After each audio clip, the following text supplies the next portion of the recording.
I'm curious about this because there's been some norm in the IT industry. Like traditional IT services have largely been about bodies and billing, trading time for money. So, what fundamental change must IT services companies make to their delivery model to stay relevant today? That's like the $1 billion question. Absolutely. I think the change is not just going to impact our customers and enterprise clients. I think this change that you're talking about, Chirag, is going to affect the fundamental model of services for us. And I have worked with professional services organizations, not just tech services, which are also grappling with this issue, which is they have knowledge, they have content, they have expertise. They have been charging the P by Q model, right? And now the P by Q model is not going to be sufficient because the number of people that you need to do some of this knowledge work is going to go down. So the number of hours you need to spend on a particular task or activity or a workflow is going to reduce, especially from a human effort perspective. The amount of things that you can do in a given period of time is going to go up. How do you balance this out and come up with a commercial model, service delivery model, which takes that into account, doesn't impact your profit margins? In fact, it should help you get more profitable. So some of the things we have been advising and I have been working with clients is how do you monetize this? How do you monetize this platform-based investment? So that's going to be a big shift in how the fundamental economics work. Welcome to CXO Spotlight, powered by Flywheeler. I'm your host, Chirag, and today we are diving into perhaps the most existential challenge facing technology services companies today: how to reinvent and stay relevant and thrive in the age of generative AI. Our guest is Arun Ramchandran, famously known as RAC, the new CEO of QBurst, a digital engineering powerhouse with 4,000 employees globally. RAC previously led high growth units at Hexaware, delivering fixed revenue growth and building major business units from scratch. With 25 years in technology, leadership, and experiences across Infosys, Capgemini, and PE-backed environments, he brings a unique perspective on navigating industry disruption. Welcome, Rack. Welcome to the show. Thank you, Chirag. Thank you for having me here.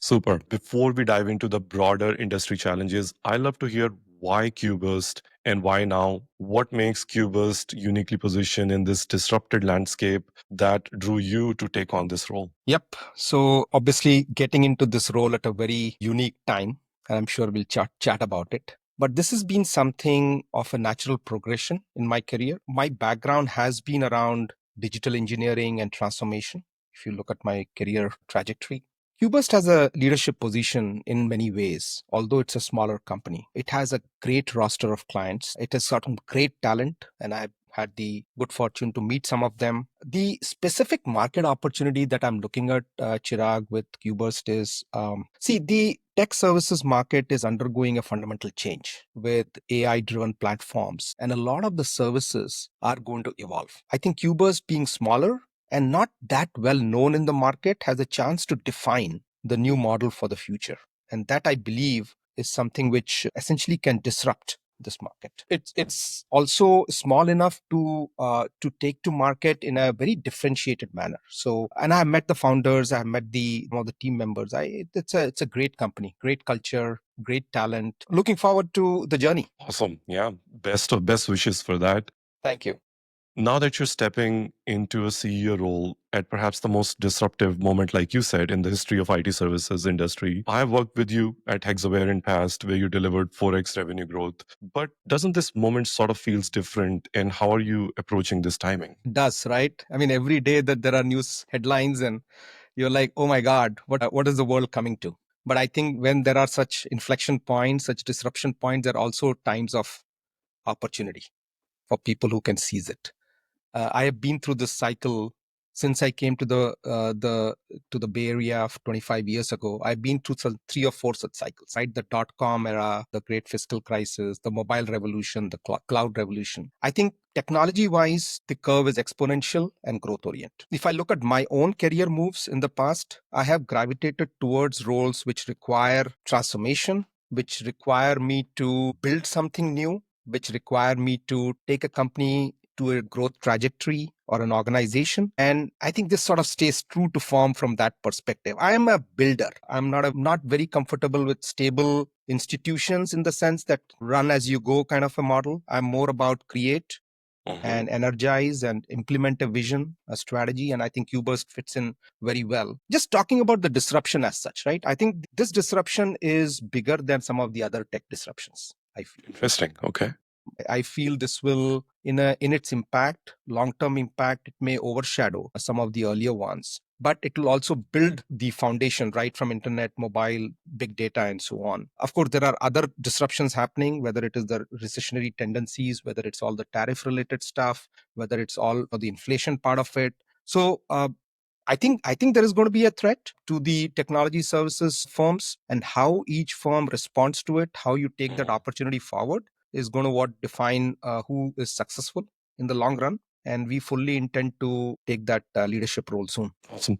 Yeah. Any thoughts on your first 100 days? How you want to approach this? Yeah, the clock has started ticking, right? I mean, uh, no, it's been amazing. I think we are starting with some town halls. We are starting with some team meetings. As I mentioned, there is a very strong culture which is there, a good, productive culture of accountability, ownership, client satisfaction. And I'm trying to understand more about that culture, what makes QBurst tick, what makes us successful in front of our clients. So that's going to be my first priority. The second priority is I need to understand what clients think about us. So I have made it a point in the next few weeks to meet all our key clients across the globe. Yes. We are present in US, we are present in Japan, we are present in Middle East, we are present in South Africa, Europe. So I have a pretty packed travel schedule, which involves covering all our delivery centers. We have 6 of them in India. So I'm on my way from one center to the other, meeting the team, understanding what they do. 2, I'm meeting all our clients, all the key clients over the next 4 to 6 weeks. We are also scheduling workshops. So we are doing visioning exercises, we are doing some workshops and setting in motion a way to define what our go to market strategy will be. Where are our talent gaps? What kind of augmentation do we need in terms of skills, in terms of leaders, both on site and in India, right? We will essentially take these forward, create a strategy, an action plan, and start going about implementing it. And I'm not going to do it alone. The current team is there. We're getting some advisors and consultants. We're going to get some operating advisors who will come in temporarily, and then we'll make some long-term hires as well. So very exciting phase, and looking forward to super packed schedule. Awesome. Yeah. Yeah. Okay. So I have something fun to ask. I have heard many industry veterans nowadays I speak to, they're talking about weathering this storm that we spoke about. But I have heard you describe it as the greatest opportunity in the decades. Why this contrarian point of view? Yeah. It's always a counterintuitive, right? But I think in some of these storms is where the biggest opportunity lies. When things are getting disrupted, if you can figure out how to position yourself, both in terms of career wise and in terms of the organization you're leading, right? If any CEO at this stage is not thinking about how to take advantage of this inflection, I think they're sleeping at the wheel, right? I feel the opportunities could come in multiple ways. First of all, I think technology is a secular sector, right? Even with all the disruption which is happening on the economic front, I think the role of technology is seen as paramount. Yeah. So whether it is in terms of AI driven, whether it's the emerging quantum tech, I think almost everybody realizes that as we get into the future, technology is going to become more and more integral to enterprises and to human lives. How technology firms like ourselves help enterprises roll new features out, come up with offerings which can service the market better using technology is going to be remain as a fundamental differentiation point. And I think that's where the capitalization will be. I think the market is ready for new ways of engineering, how AI can drive customer journeys, how you can take advantage of new markets which are emerging because of this. So I think that's really where the opportunity is. So I'm actually personally excited. As I mentioned, I get motivated with change and with disruption. So looking forward to how this will play out. Right. So can we dig this a little deeper? Like I'm curious about this because there's been some norm in the IT industry. Like traditional IT services have largely been about bodies and billing, trading time for money. So what fundamental change must IT services companies make to their delivery model to stay relevant today? That's like the $1 billion question. Absolutely. I think the change is not just going to impact our customers and enterprise clients. I think this change that you're talking about, Chirag, is going to affect the fundamental model of services firms. And I have worked with professional services organizations, not just tech services, which are also grappling with this issue, which is they have knowledge, they have content, they have expertise. They have been charging the P by Q model, right? And now the P by Q model is not going to be sufficient because the number of people that you need to do some of this knowledge work is going to go down. So the number of hours you need to spend on a particular task or activity or a workflow is going to reduce, especially from a human effort perspective. The amount of things that you can do in a given period of time is going to go up. How do you balance this out and come up with a commercial model, service delivery model, which takes that into account, doesn't impact your profit margins? In fact, it should help you get more profitable. So some of the things we have been advising and I have been working with clients is how do you monetize this? How do you monetize this platform-based investment? So that's going to be a big shift in how the fundamental economics work. Yeah.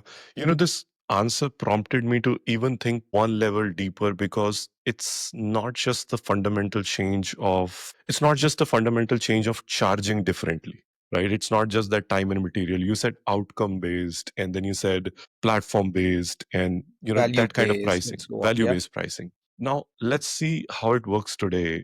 I myself have seen that you have built this. For example, take your example. You have built globally distributed team in Argentina, Poland, Mexico, India, right? This was the global talent arbitrage that the whole industry is built on.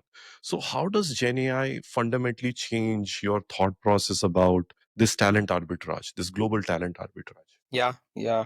I mean, when the offshoring industry started 25 years ago, and I was with Infosys at that time, I think it was more like geography is destiny in that sense that lower cost geographies were key for the labor arbitrage that the offshore industry was built on. Right. I mean, you've been through it. We all been through. And, you obviously went to India or some of the other locations, and then there was lower cost and quality became much better over a period of time. So it was almost seamless in terms of the virtual distributed teams. Quality was great, productivity was there, follow the sun model was there, and everything was working fine with a lower cost. Now, what is happening is that the same work can be done through tools and agents. So you don't need as many people. So the labor arbitrage is not going to be that significant just because the number of people you will have in teams is going to reduce. Also, the talent availability is become distributed. It's not that all the talent which is needed for this new emerging technologies is available to that extent where it was previously available in India and some of the other traditional locations. So you probably need to figure out where your data scientists are coming from, where your DevOps folks are coming from, where people who understand more of the AI tools and engineering and user experience and so on. There used to be this analogy in business process where people used to say, look, we want to work with folks who understand that language. So that's why Philippines grew in a business process and Dalian for Chinese speakers and so on for Japanese speakers. But I think the same thing is going to start happening for AI driven IT services where people who understand the customer journeys, user experience, feature sets, from that perspective will become more important because ultimately what you need is to be able to use AI tools to develop code and test code. But to understand the requirements, you still need human beings. And that will make proximity either in terms of market understanding, cultural understanding as important for tech services as it used to be for some of the business process services. So I think just to summarize that, new centers of excellence in terms of talent, the geographical limitation not being a constraint anymore because now everything is sort of well connected and even the cost bases are going up. And I think use of more AI tools compared to human beings. So the whole paradigm of what software people or tech services people are going to do is going to change. Awesome. So, I mean, I know, Chirag, you asked some great questions. Let me just interject a little bit in terms of what you do and your firm Flywheeler does, right? You work with a lot of hyperscalers, you work with enterprise clients, you work with tech services firms like ourselves and so on. What is they seeing? What are their reactions to what's going on in the market and technology trends, and how are they gearing up for these challenges? Yeah, great question. I think there's a existential crisis unfolding across IT services right now, and it's all kind of hinging on positioning and messaging, according to me. Here is what we are seeing. At Flywheeler, we work with senior executives across three sides of the ecosystem. right? Our tech ecosystem, IT services companies, hyperscalers, and enterprise CIOs and their teams, right? And we manage their positioning and thought leadership, which means that we get to sit one on one with them 1 to 2 hours every month, right? And sort of get their unfiltered take on where the industry is going, right? From IT services side, nothing's changed in terms of what they want.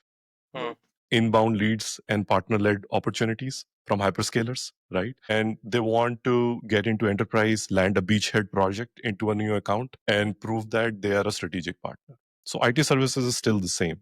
But here is what's changed dramatically in the last 18 months with enterprise. CIOs and hyperscalers are under this tremendous pressure to move beyond these top 7 or 8 usual IT service providers. They are actively looking for niche, highly specialized firms that can solve specific business problem, not just show up as execution partners. Hey, we are here. Give me resources and I'll execute it. So it's not enough to say today that we focus on Gen AI in healthcare. Everyone says that. So I'll tell you, here is an example. Instead of a IT company saying that we are a Gen AI provider in healthcare and being done with that, here is what it can look differently. Like we developed an LLM based SMS outreach system to help reschedule patient to get them open time slots in 22 days across 700 clinics. When a CIO reads this kind of message today, they understand that you're a highly specialized provider in healthcare, in their process, in the timeline, and the outcome that you can deliver. And that's the bar now. And what we do to help company is craft that narrative and rename that offerings in a highly pointed and targeted way. And then you can carry that on to your homepage, your website. You can carry that on to your newsletters and your blogs and your executive leadership. So thought leadership has become like a survival strategy to stand out because the market is so crowded. So that's what I'm seeing personally see across our customers, because we get to see the whole ecosystem at the central place. You're in a good vantage point. And actually, just going to react to something you said, right? So the thought leadership and the ability to craft that message correctly. I was actually very intrigued when I was looking at QBurst and understanding where our leads come from, where the clients have come from.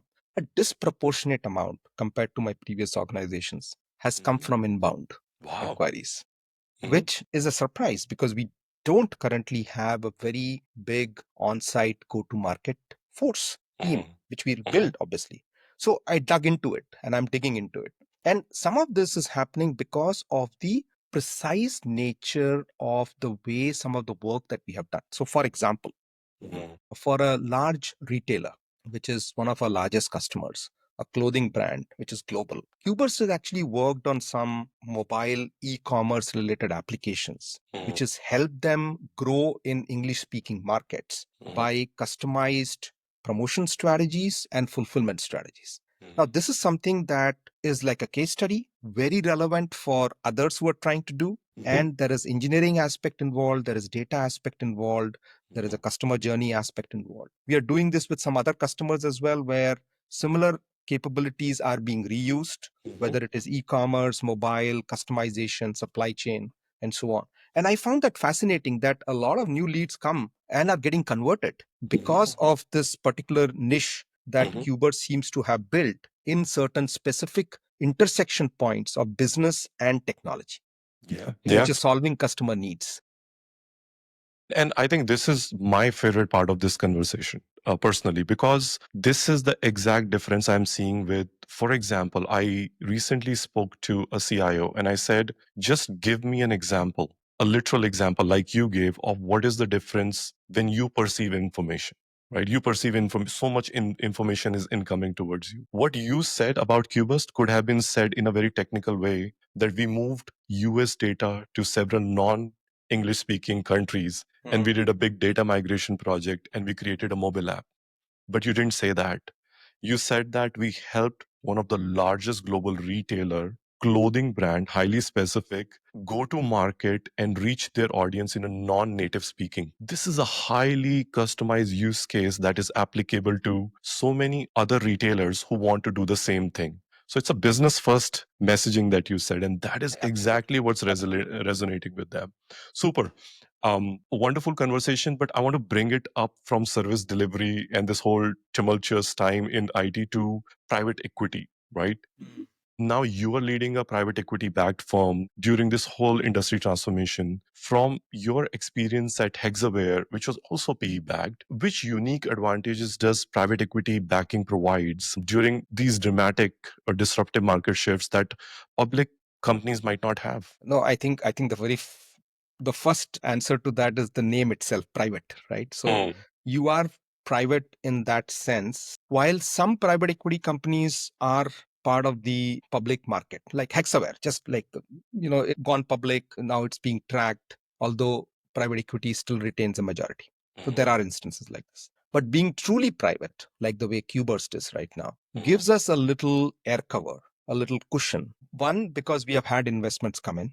Two, we are operating with a longer term horizon. So we're talking about a 5 to 7 year cycle here.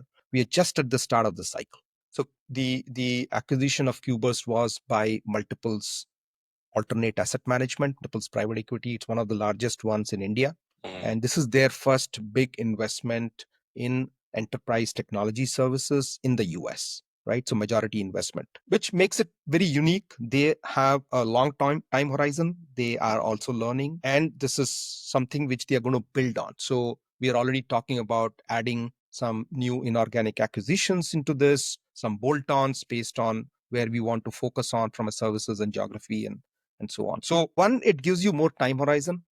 I think it gives you momentum, which some of the other companies which may be already part of through the cycle, have already exhausted some of that initial ammunition. I think we are just at the starting gate here, so to speak.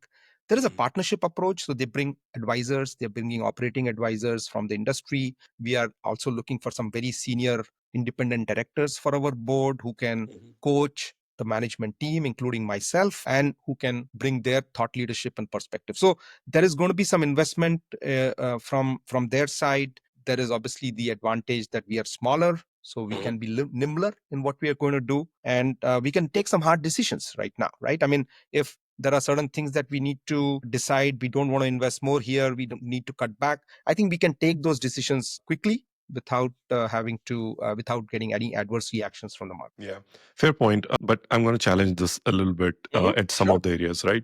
Yeah. Most IT services firms are actually terrible at like culture clashes, client disruption, talent goes away. From your experience participating at Hexaware's IPO success and now leading a PE backed firm, what's your different approach to inorganic growth? Yeah, so I think that's true. I think there has been a lot of mergers and acquisitions happening in the technology services, right? Every few days there is somebody announcing it and so on. I personally been through a few, and I believe some of them could have gone better than they have. But now that I'm in a position where I can actually play a key role in how that integration happens, I think the failure usually and the risks are not necessarily in terms of the typical analysis, which is data driven, right? The usual analysis which you go is whether it fits in with your service offering, whether there is a complementarity in terms of client base, whether there are skill sets that you can augment. So we have, even within the multiples kind of environment that we're looking at new assets, we have a 10-point kind of a grid where we score some of the assets: size, growth, profitability, leadership, and so on. I think the thing which is important is it's not just a science, right? I mean, there is an art behind acquisitions. And acquisitions are about not just companies and capabilities, they are about people and culture. And my philosophy always is that culture eats strategy for breakfast any day.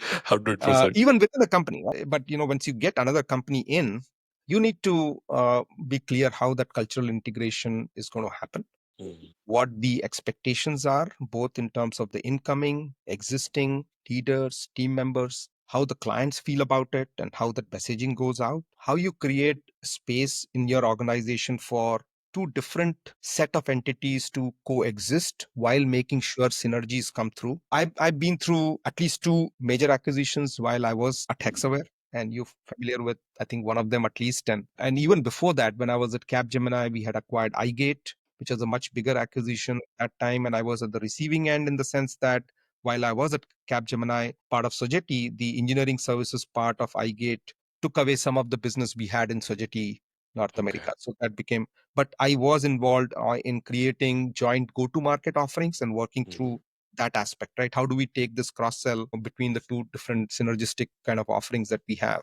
I have evaluated multiple assets, both in my Capgemini days, Sogeti days, and now, of course, in Hexaware, we've been through several such cycles of looking at potential assets and so on. And we've been lived through two, right? So I think with QBurst, we do have to make sure we make, because we won't get too many chances to make the right acquisition, right? We are starting out, we have a window right now. I think one thing we'll have to really be clear is how do we preserve the current talent, the value, and build on it rather than scaring people away and making it like work in two different silos. I think 2 plus 2 is 4 is not really the right approach to M&A. It has to be 2 plus 2 is either 5 or 1 plus 1 is hopefully 11. Yeah. Isn't that the dream? That's Awesome. Now, we spoke about quite a few things: the state of the industry, the service delivery model, and then how do you make this inorganic growth work? But I think the most important pillar in this is your customers, right? And in my conversations with CIOs, I'm hearing that they're cutting the discretionary tech spending while simultaneously increasing AI investments. So, given your experience as setting up the whole GenAI practice and then the client sponsor for major accounts like the top four consulting companies and platform providers, how should IT services companies position themselves in this kind of contradictory environment? Yeah. I think I was mentioning to you initially what drew me to QBurst, right? I think the quality of clients and the client satisfaction that has been delivered. Also, a lot depends on track record, right? I mean, you can have a great sales pitch, you can have great messaging, but ultimately it comes down to how well you and your team has delivered, manage the client escalations, which will inevitably happen in programs, and continue to deliver value on an ongoing basis. So I think being seen as a proactive partner, thought leader in that journey with the customers is going to be critical. And we did that. I mean, you mentioned some of the key clients that I have worked with personally. And one of the largest clients at Hexaware, I was essentially doing a client partner role for several of the years I was at Hexaware, right? When I came in temporarily and so on recently. Uh, and we have always managed, while we have been with that customer for 20 plus years, we are not seen as a legacy partner, right? We are seen as a partner who can provide emerging technology solutions, who can continue to deliver value through the right skill sets, help them in their own technology journey, not just by taking orders, but actually coming up with new ideas, proactively pulling them forward. I mean, I remember 4 or 5 years ago when we were doing this, and they were working through changing their model from to agile, more agile and more outcome based. And some of that thought leadership came from our team, right? In terms of how do you deliver these things? How do you measure outcome? How do you configure your teams to make sure that the agile methodologies are well adopted, right? It's one thing to talk about it, two is to actually take some of those practices.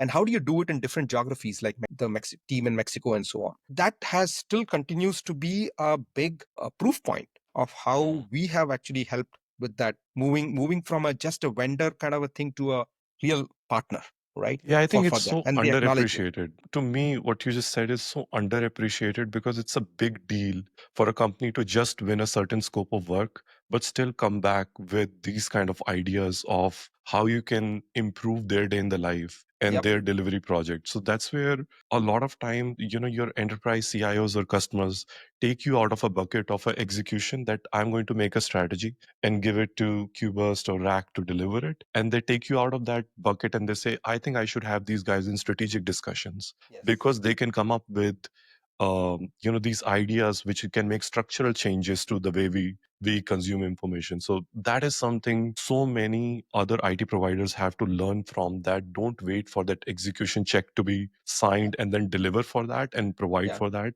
but be part of that strategy. I mean, super. I know, I'm sorry, I stopped you if you had more to add. I think the only other point, no, I think we covered the main point there, but the only other aspect I want to talk about is my own personal point of view on this, which is around trust and technology. And I think it has multiple layers to it. So I will try to peel one or two for this conversation. One is that there is an aspect of trust in what you deliver and what you stand for and what your team stands for, right? And then there is the aspect of trust in the actual solution that you have built, right? How trustworthy is that? And how you have used technology to build that aspect of solution. I think there is the other angle, which I'm finding it also becoming important, is trust in the technology itself. So while you use technology to create trust, which is build those applications, services, solutions, the trust in the technology itself. Are you using the right data? Are you doing it in the right manner? Are you delivering it in the right way? So I think it's a two-way street between trust and technology and how you deliver it. So I think it's important to keep an eye out on that equation, and it's very interdependent and it keeps evolving. And we see that at a different level. We are seeing that all around us, right? We cannot trust sometimes the social media algorithms, all kinds of fake news or disinformation. Yeah. Now you cannot even trust some institutions because you're not sure whether they are biased by themselves, and so on. So it's at different levels, but I'm just talking about the core trust technology equation for technology services firms and how that plays a role in the client, in the way the clients look at you and Yeah. your own branding. I'm going to talk about a hard topic, but that I at least admire and appreciate. You mentioned that in your past role, you actually walked away from certain types of deals that many IT services firms aggressively pursue. So, what type of engagement should ambitious services companies be willing to walk away from today? So, Chirag, we are in this business to benefit our stakeholders, right? And as the CEO, I am the custodian of the trust that our stakeholders have. And the stakeholders here can mean two, three different key constituencies. Of course, it's the investors, which includes the private equity and people who own the large shares of the company, including the founders. Mhm. It includes our employees, it includes our customers, and it includes the communities that we work in, right? We have to deliver value to them. And the value we deliver to them is by making good profit margins and deliver value to our customers on an ongoing basis through that. If a deal comes in which is loss making, it's a race to the bottom, it's just commodity based services, which essentially doesn't help us in a long term with that customer, it creates bad working conditions for our people. I mean, Yeah. there are, and I have walked away from deals where we have seen a customer will not treat you as a partner. They will not treat our people properly. So sometimes it's not just race to the bottom in terms of rates. It can be that it can be a race to the bottom in terms of working conditions and how your people are getting treated, right? And whether they're just being used as bodies and disrespected and not being made to feel part of the client teams. And I would give that a big consideration as well, apart from just the commercial part, right? And sometimes, based on some very toxic relationships, right? I mean, the customer is always escalating. Sometimes they are not trying to understand where you're trying to go. So you have to balance it out. I think it's important to keep an eye out. What is the future term? Are you delivering value to the stakeholders? And are your employees getting treated and respected in the relationships that they have with the customers? Yeah. Very deep, but very valid. Awesome. Yeah. Yep. So maybe you mentioned about positioning, and let me sort of ask you another question on that front, right?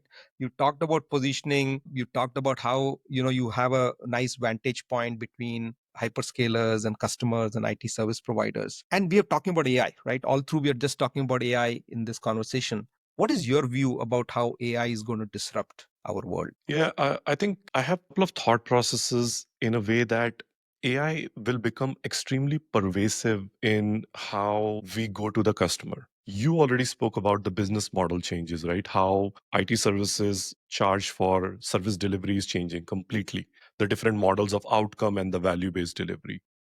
I mean, nowadays I everybody is just talking about AI and adding AI to everything, right? Right. And if we talk about positioning, right, and I can make it very simple. From what we have seen closely working with hyperscalers, IT services, and enterprise buyers, all three sides, things are kind of becoming non negotiable. One is sharpen your positioning down to the process level. Exactly how you said that if you're a global retail provider, and you are looking to go to non native English speaking countries, and you're looking for digital first and AI delivery, that's what I'm doing. So you're going down to the process and customer journey level. That is how positioning will be done. That is the number one aspect. Number two, which is again very overlooked, is humanize your brand. People are buying from people, especially in the services industries, and marketing budgets are tight. You can't just throw up a brand page and expect traction. People follow people. You need internal thought leaders, real humans telling your story. And the third one is kind of a subset, kind of a corollary to the second ones that I said. Tell stories, don't just state facts. Numbers kind of bore people after some time.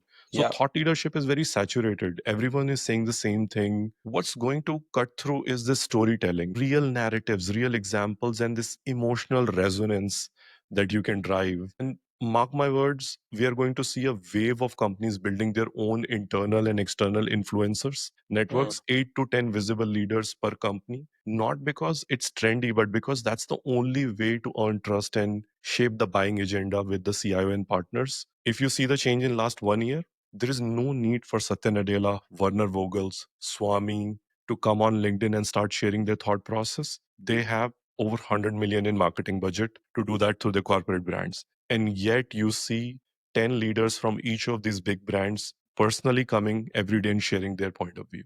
So there is a reason behind why this is going on, to stand out and not just to put a label of AI powered everywhere. I think that's amazing. And I've just made some notes for myself because, I think what you guys are doing in Flywheeler aligns to this whole storytelling thing and how people enterprises can do better job saying stories, right? I mean, I could start with saying QBurst, 4,000 people, several delivery centers, but unless you infuse it with that human touch, unless you have stories which resonate, unless you have real people talking to real people, and build that brand. But I see a big shift in the way things are being consumed and what stands out. So I think you are in the right place too in terms of what you're doing. Super. Awesome. Let's do some fun then. This is the rapid fire round and All short right. answers and some of the hot takes as well. Okay. And I'm going to put you at spot. So let's get started. Most overrated AI trend in IT services today. Well, everybody talking about AI transformation, right?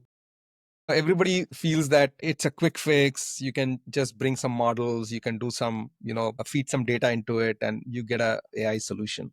I think people are not realizing that there is something about vertical and domain expertise which should go into it. So I think the overrated trend is just adopting AI for AI's sake and calling it AI transformation, window dressing, right? And there's a term for it. I'm forgetting what it is, but yeah, there is a term for just coming up with a AI strategy washing. for the AI washing. You're right. Yeah, that's exactly what. So yeah, that's, I think, the most overrated trend is to dress up things and put an AI and next to it. Yeah. Super. So one traditional IT service line you believe will be completely redefined by 2026. 2026, which is still a year later, which is like eons in the way things are progressing. If you had said 2025, I would say software testing, right? It's already getting transformed. Everything, right? From test strategy, design to, the test framework and scaffolding to actually how the testing is done. 2026, 2 years, 1.5 years, I would say even engineering is going to get software engineering. And the reason I say this is, the way self-driving cars are changing the actual physical structure of a car, not the external structure, but internal. And it's going to happen, right? I mean, you don't need a driver anymore. I mean, if you sat in a Waymo in San Francisco, I mean, self-driving cab service, I mean, there is a wheel, there is a seat, but nobody's sitting there, right? Yeah. And you're just sitting in the back or on the passenger seat and everything is why do you need a driver seat? Okay. Same thing is going to happen with engineering, with some of these tools. There is a particular reason you have a console, you have libraries, you have a particular IDE, development environment. Some of this may not be needed in the future because you have some of these things coming out of the AI tools. So how is the life cycle of an engineering going to change? Do we need an IDE? What is the role for requirements? What kind of libraries do you need to learn as a software engineer? All that is going to change, right? So I think completely redefined in maybe 26, maybe latest by 27 is engineering and coding. Build versus buy when it comes to AI capabilities for a mid-services IT company. So I'm going to go back to my Hexaware experience because we started GenAI unit there. And we did a lot of build ourselves by using best of breed practices. So while the DeepSeek moment for the world happened in January, February of this year, our GenAI team, the COE in Hexaware, actually built some accelerators and tools which were lower cost by bypassing the traditional OpenAI models and some of the subscription fees that you needed to pay for it. I think there is merit in doing some build of using some of these options which are available, which are lower cost, but you do need domain-based differentiation. So some of these things are going to become commoditized. I think you all know that. I mean, there's so many models now, right? Open source, closed source, big, large parameters, small parameters, all that kind of stuff. How do you actually stitch it all together? You can buy the commodity models, but how do you build on top of it to create the right kind of value Yeah. proposition for the customers is going to be the important part. Cool. So, what's the one skill most IT leaders are under investing in during this transition? Yeah, again, a counterintuitive thing, right? I mean, so many people are going through training programs. We ourselves did. And now in QBurst, right? Technical training, what is an LLM? What is agentic AI? Going through your deep learning kind of things and courses and all that. I think not enough is being spent on the people part of it, the change management part of it, and how it's all going to come together, right? I mean, it's still, I think there is a lot of data related aspects which still needs to be figured out. But even after the data related aspect, enterprise data is figured out, you can hire a lot of these ML engineers, which also there is obviously a constraint in terms of numbers and so on. But how do you figure out business problems and how do you figure out people problems and how do you all bring it together? When I talk about critical success factors, it's not just about the technology, although it's a big part. It's about the strategy, it's about skill sets, and it's about change management and implementation. Yeah, very cool. The last one, what's the one best practice in IT services leadership that you completely disagree with? Well, of course, it depends, right? A lot of it depends on the context. And I've seen different leaders, different kinds of companies. My philosophy is, and what I disagree with, let me talk about what I agree with first. And then I think you need to carry the team along. Things will not change dramatically unless you have the team behind you. So what I disagree here is just bringing about change for the sake of change without carrying people along. And I think you can decide on a new vision, new structure by yourself, but there are a lot of new CEOs coming into this role. I think I know that I'm the steward, I'm the custodian, and I disagree with people who break things for the sake of breaking, even if it doesn't need fixing. I think there is a lot to be said for working with some of the good stuff, the DNA, the culture, and then overlaying and augmenting, which is what I am planning to do with QBurst. We are a great team. We have a great opportunity in front of us. Some very committed people, very talented, and I think we have even with all the disruption going on, I think we are a diamond in the rough. I think we just need to polish it and put it out there. Well put, well said. Well, that's all I had for today.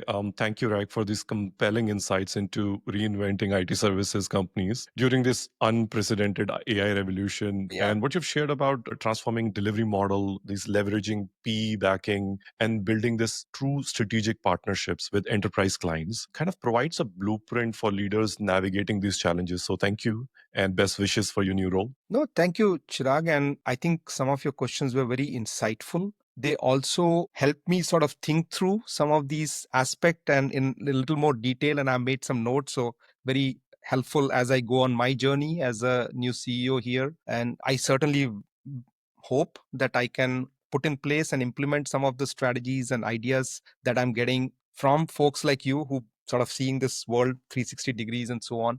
Not going to take anything for granted, right? Every day we have to earn our customers' trust and our employees' trust. And I certainly hope I'll be able to take that forward and accomplish that. Awesome. So Sounds thank you good. for giving me the opportunity to be on this podcast. Yeah, thank you. For our listeners who want to learn more about QBurst journey and Rack's leadership approach, all the links are in the show notes. Stay tuned for more conversation with leaders reshaping technology and business on CXO Spotlight, powered by Flywheeler. Thank you. To catch more such interesting conversations, subscribe to our channel on YouTube, Spotify, or Apple Music.